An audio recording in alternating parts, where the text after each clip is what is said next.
I'm sick of Dennis the Menace. I hate Dennis the Menace. I thought Dennis the Menace was a piece of garbage. I wouldn't watch the show for anything in the world. The only reason I'd watch it would be to make myself sick to my stomach, if I wanted to do that.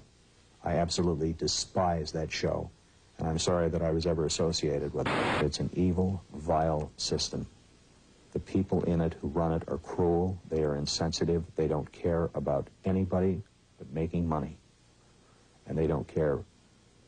People in Hollywood would cut their own mother's throats to make a buck. On camera, he was the lovable and mischievous boy next door.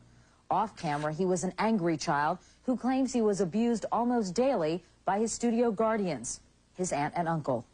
My aunt, if I didn't live up to her unrealistic expectations, she would hit me, physically abuse me.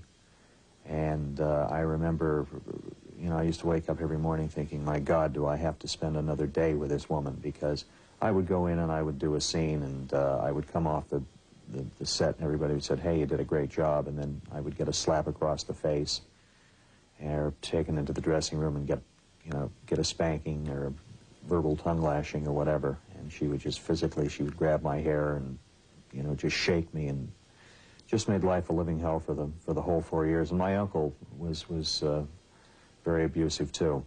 Did you say, Mom, I hate this, I don't want to do this anymore? Unfortunately, I never told my mom about the problems on the set, because my aunt and uncle threatened me with physical abuse if I revealed that to her. So I was terrified and intimidated of everybody on the set, the production people, my aunt and uncle. I mean, they just made my life a living hell, all of them. The cast was wonderful. I want to make that very clear up front. The cast was wonderful. Herb Anderson, Gloria Henry, Jeannie Russell, all wonderful people and very, very supportive of me.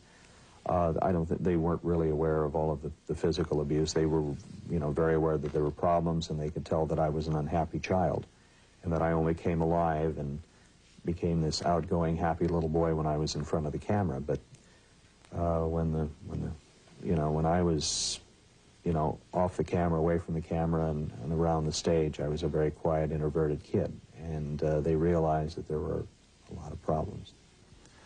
I had a fascination with a science fiction film called Village of the Damned, which was a science fiction classic about these blonde children who had this power where they could look at people and take control of their minds and make them do horrible things to themselves. And I wanted to do that to people. I wanted to hurt people, and I wanted to cause them the pain that they were causing me. I wanted revenge.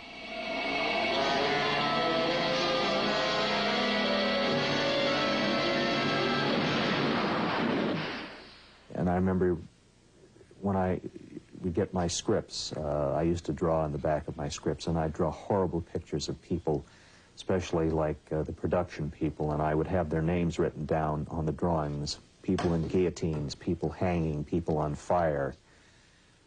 Just horrible drawings of people being tortured and killed. And how old were you? I was 7, 8, 9.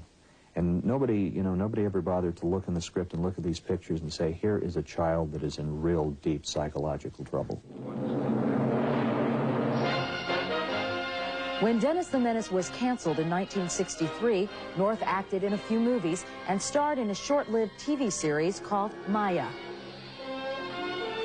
I'm Terry Bowen. You're from America? I came here to live with my father. Only they want to catch me and send me home.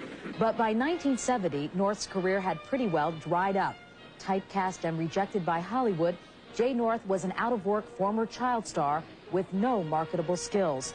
He spent the next decade of his life deeply depressed, living in seclusion. Did you ever consider killing yourself?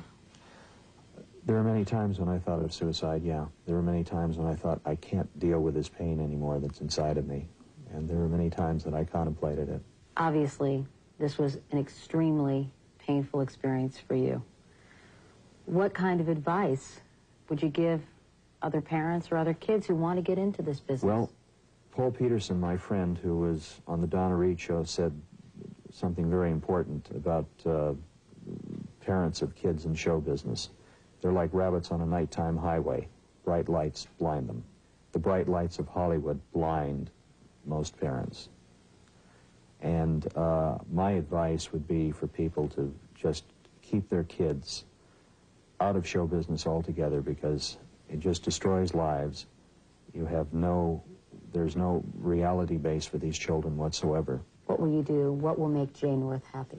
I can go on with my life now, but I can't forget the pain of those years. I mean, you can't forget it. But I think now I can go on with my life and I can find a happy life because I'm not a slave to Hollywood anymore. I'm not a slave to my aunt and uncle, and I'm not a slave to the public. I don't owe anybody a damn thing. I just have to concentrate on making myself happy now. I gave those people years of happiness. I gave my childhood to make them happy. And now I want to concentrate on making myself happy now, and to hell with everybody else.